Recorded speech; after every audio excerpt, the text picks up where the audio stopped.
अमावस्या और पूर्णिमा दो बहनों की कहानी। एक राज्य में एक राजा राज्य करते थे, जिनकी 4 संतानें थी, 2 लड़के और 2 लड़की। एक लड़की का नाम पूर्णिमा और दूसरी का नाम अमावस्या था। पूर्णिमा घर के कामों में निपुण थी और घर का पूरा काम करती थी, और भगवान की पूजा अर्चना में भी उसका काफी मन लगा रहता था। इसके अलावा वह गौ माता की सेवा भी किया करती थी। और उसकी दूसरी बहन अमावस्या ना तो वह घर का कोई काम करती थी और ना ही भगवान की पूजा पाठ करती थी। दूसरी तरफ पूर्णिमा सब गुणों में संपन्न थी। फिर भी राजा और रानी अपने दोनों बेटों तथा पुत्री अमावस्या को ही ज्यादा लाड प्यार किया करते थे, और वही पूर्णिमा से प्यार नहीं करते थे, उसके साथ ज्यादा भेदभाव करते थे। राजा के चारों संतानें धीरे धीरे बड़े हो रहे थे। जब वे बड़े हो गए, राजा ने अपने दोनों पुत्रों का विवाह 2 राजकुमारी कन्याओं के साथ करा दिया। इसके बाद रानी ने राजा से कहा कि अब दोनों पुत्री विवाह के योग्य हो गई हैं और इन दोनों का विवाह भी कर देना चाहिए। लेकिन अमावस्या का विवाह किसी बड़े खानदान में कराना और पूर्णिमा का विवाह किसी गरीब परिवार में कराना, क्योंकि पूर्णिमा को काम काज और भगवान की पूजा पाठ करना ज्यादा पसंद है। अब रानी ने राजा को दोनों पुत्रियों का रिश्ता तय करने के लिए भेज दिया। राजा ने अपने पड़ोसी राज्य में जाकर वहां के राजा के पुत्र से अमावस्या का रिश्ता तय कर दिया, और वहीं पास के गांव में जाकर एक गरीब परिवार के लड़के से पूर्णिमा का रिश्ता भी तय कर दिया। यह सारी बात जाकर राजा ने अपनी रानी से बताया, तो रानी यह सोचने लगी कि अब देखते हैं कि भगवान इसकी मदद कैसे करते हैं। यह बहुत ही पूजा पाठ करती है और भगवान में मग्न रहती है। पूर्णिमा का भाई और उसकी भाभी पूर्णिमा से बहुत प्यार करते थे, इसलिए कि पूर्णिमा उनके घर के कामों में उनका साथ देती और कामों में उनका हाथ बटाती। कुछ समय बीत जाने के बाद दोनों पुत्रियों का विवाह हो जाता है। राजा और रानी विवाह के बाद अपनी दोनों पुत्रियों को विदाई देते हैं। विदाई देते समय राजा और रानी पुत्री अमावस्या को बहुत सारा धन और दौलत देकर विदा करते हैं, और पूर्णिमा को खाली हाथ अपने घर से विदा कर दिए। इसके बाद दोनों बहनें अपने अपने ससुराल को चली जाती हैं।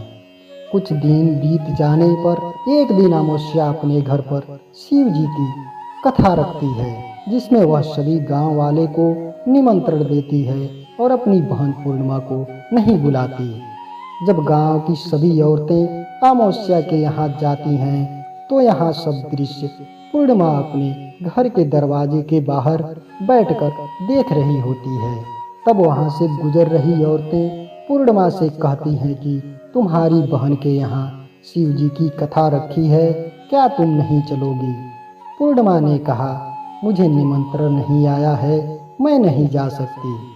सभी गांव की औरतों ने पूर्णिमा से कहा, बुलाया नहीं तो क्या हुआ, भगवान शिव की कथा है, तुम हमारे साथ चलो। गांव की सभी औरतों की बात मानकर पूर्णिमा भी उनके साथ भगवान शिव की कथा में अमावस्या के घर चली जाती है।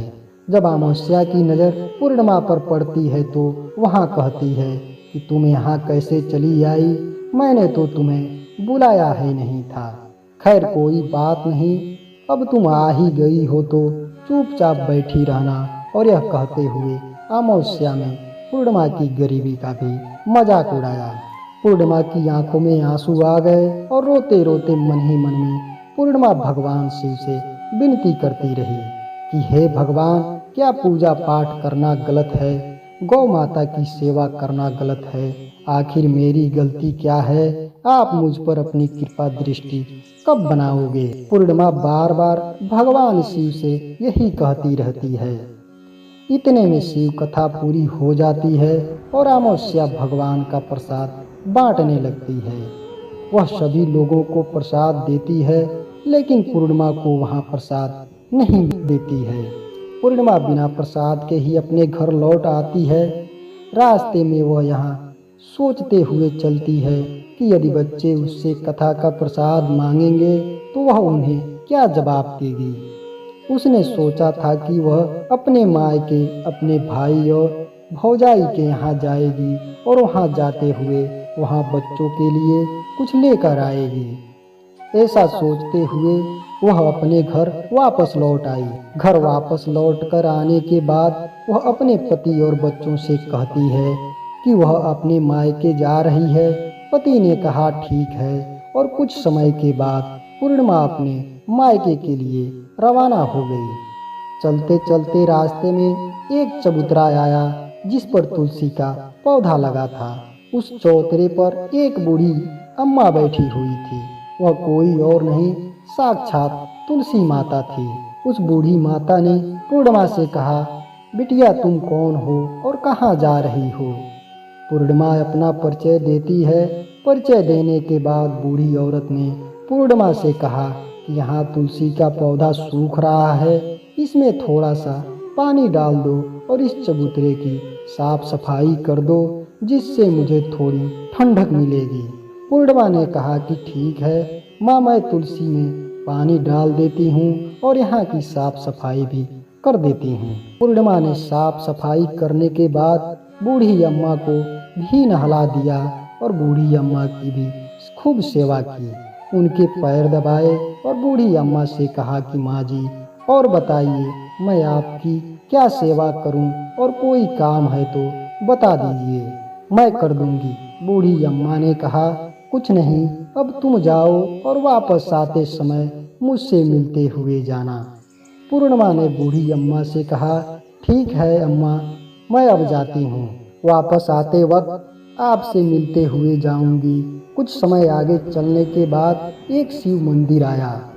वहाँ पर उसे एक बूढ़े बाबा मिले जो मंदिर के बाहर बैठे हुए थे। वह कोई और नहीं साक्षात भोलेनाथ थे। उन्होंने पूर्णिमा से कहा कि कहाँ जा रही हो बेटी, तुम कौन हो। तब पूर्णिमा ने अपना परिचय दिया। फिर उस बूढ़े बाबा ने पूर्णिमा से कहा इस चबूतरे की और इस मंदिर की सफाई कर दो।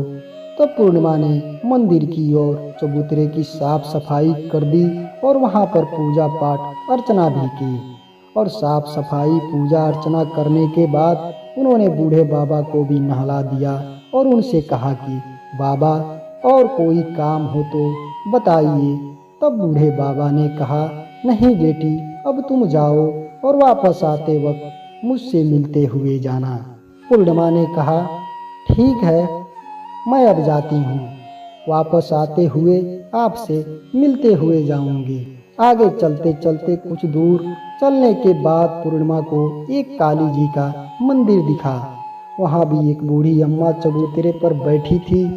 उस बूढ़ी औरत ने भी पूर्णिमा से कहा कि बेटी तुम कौन हो और कहाँ जा रही हो। तब पूर्णिमा ने उस बूढ़ी औरत को भी अपना परिचय दिया। बूढ़ी औरत ने पूर्णिमा से कहा कि यहाँ पर सभी पूजा पाठ करने के लिए आते हैं, लेकिन मंदिर की साफ सफाई करने के लिए कोई नहीं आता। इसलिए तुम मंदिर की और चबूतरे की साफ सफाई कर दो। पूर्णिमा ने ठीक वैसा ही किया।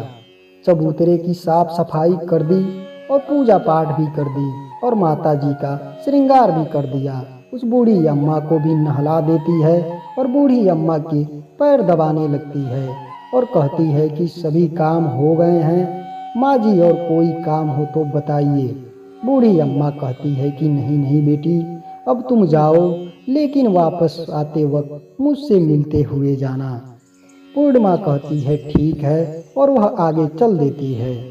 आगे चलते चलते एक नदी आती है। वहाँ पर भी एक बूढ़ी अम्मा बैठी रहती है और वहाँ कहती है कि बेटी तुम कौन हो और कहाँ से आई हो। उसे भी पूर्णिमा अपना परिचय देती है और बूढ़ी औरत पूर्णिमा से कहती है कि नदी पर स्नान करने तो यहाँ सब आते हैं, लेकिन यहाँ की साफ सफाई कोई नहीं करता, इसलिए तुम इस किनारे पर साफ सफाई कर दो। पूर्णिमा कहती है ठीक है। वहाँ की साफ सफाई कर देती है और उस बूढ़ी अम्मा के पैर भी दबा देती है और कहती है, माँ जी और कोई काम हो तो बताइए। बूढ़ी औरत कहती है कि कुछ नहीं बेटी, तुम जाओ, लेकिन वापस आते वक्त मुझसे जरूर मिलना। और वहाँ नाव में बैठकर नदी के दूसरे किनारे पर पूर्णिमा पहुँच जाती है।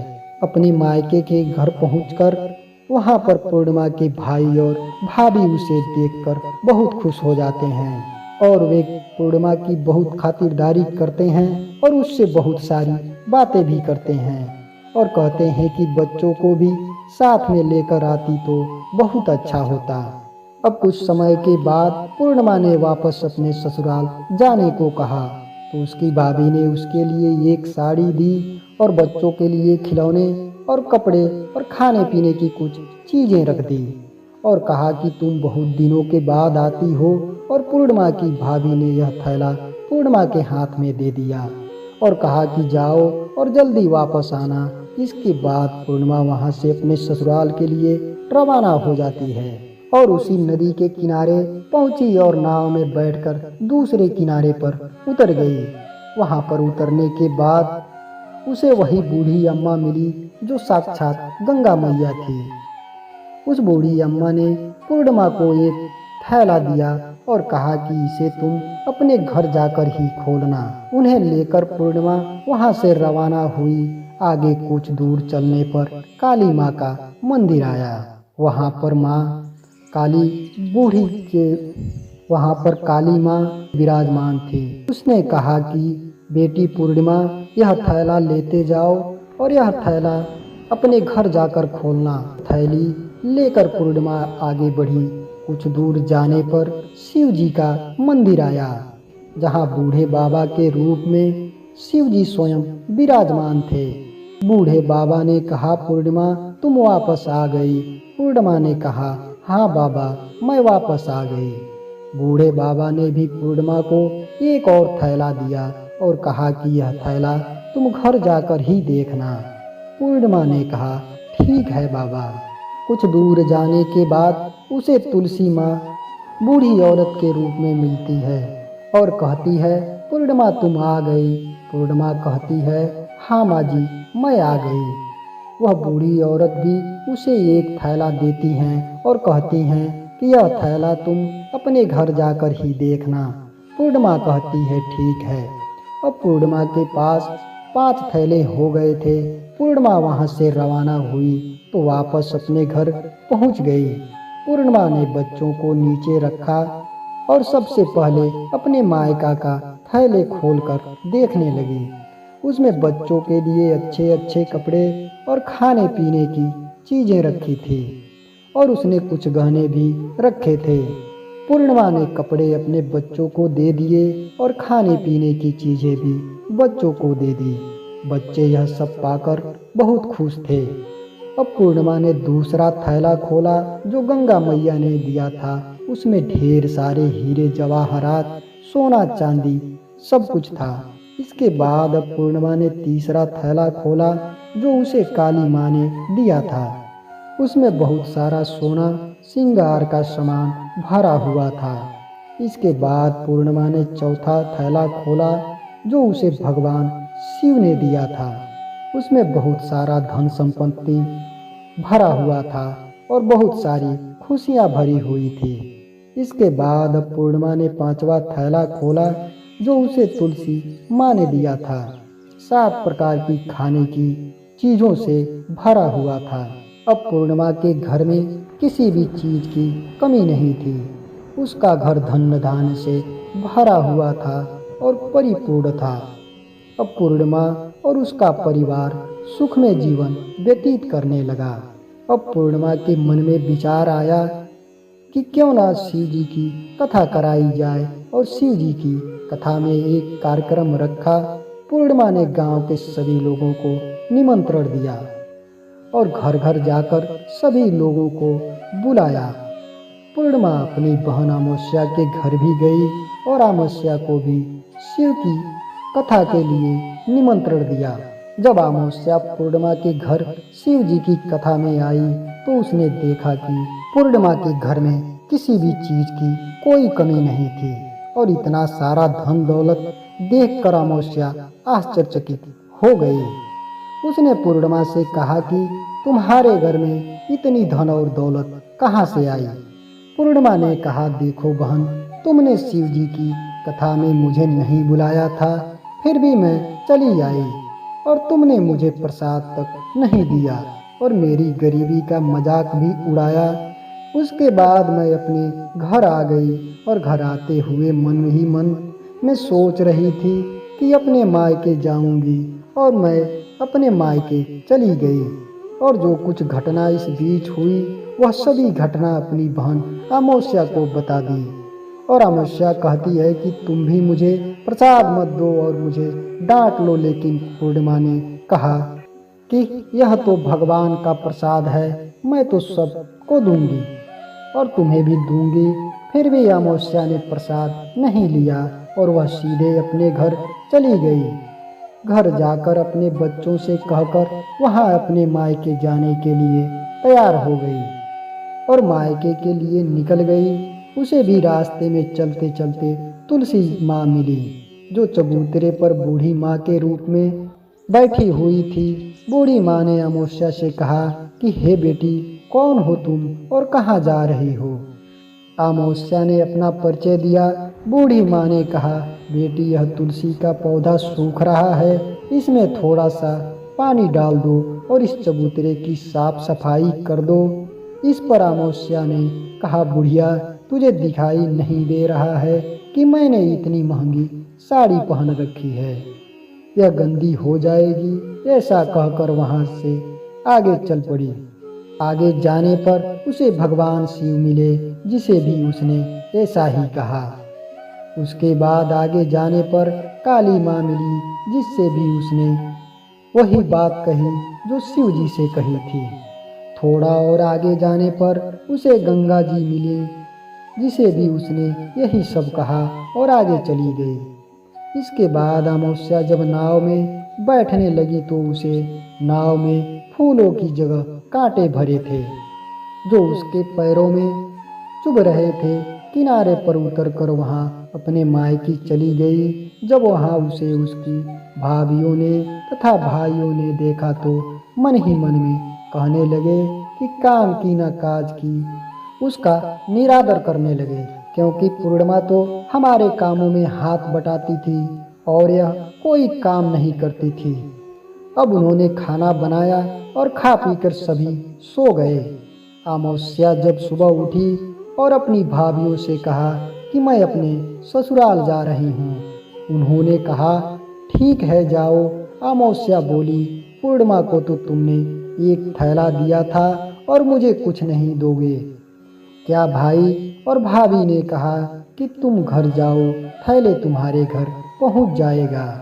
फिर अमावस्या वहाँ से निकल गई और नदी के किनारे पहुँची। वहाँ गंगा मैया बूढ़ी औरत का रूप धारण करके बैठी हुई थी।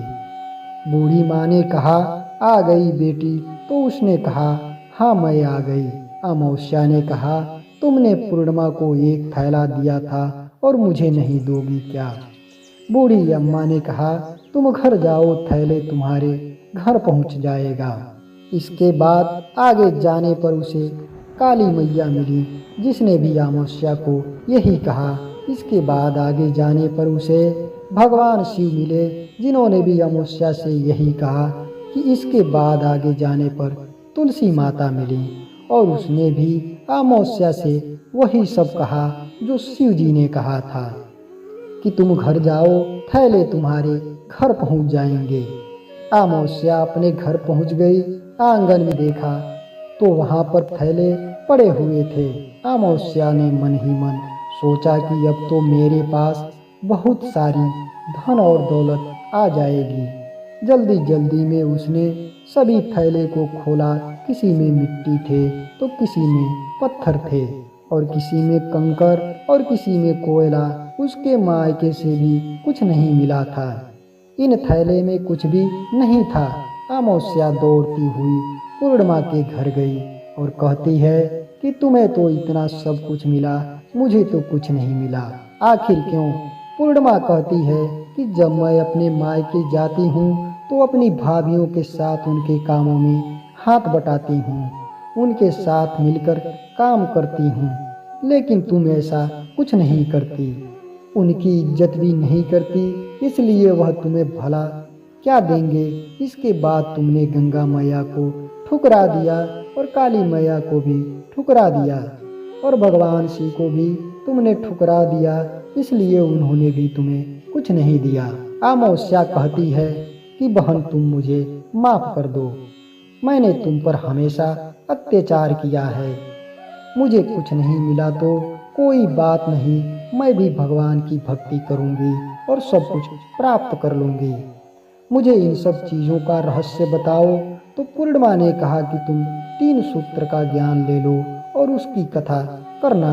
पहले सूत्र में दया मांगना और दूसरे सूत्र में कथा मांगना और तीसरे सूत्र में 108 बार ओम नमः शिवाय का जाप करना। बहन भगवान ने यह सूत्र दिए हैं, इनको अपने हृदय में बसा लेना।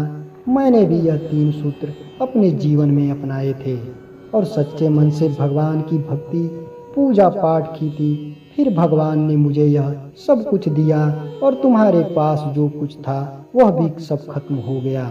इसके बाद अमावस्या अपने घर चली जाती है और भगवान की पूजा पाठ करने लग गई।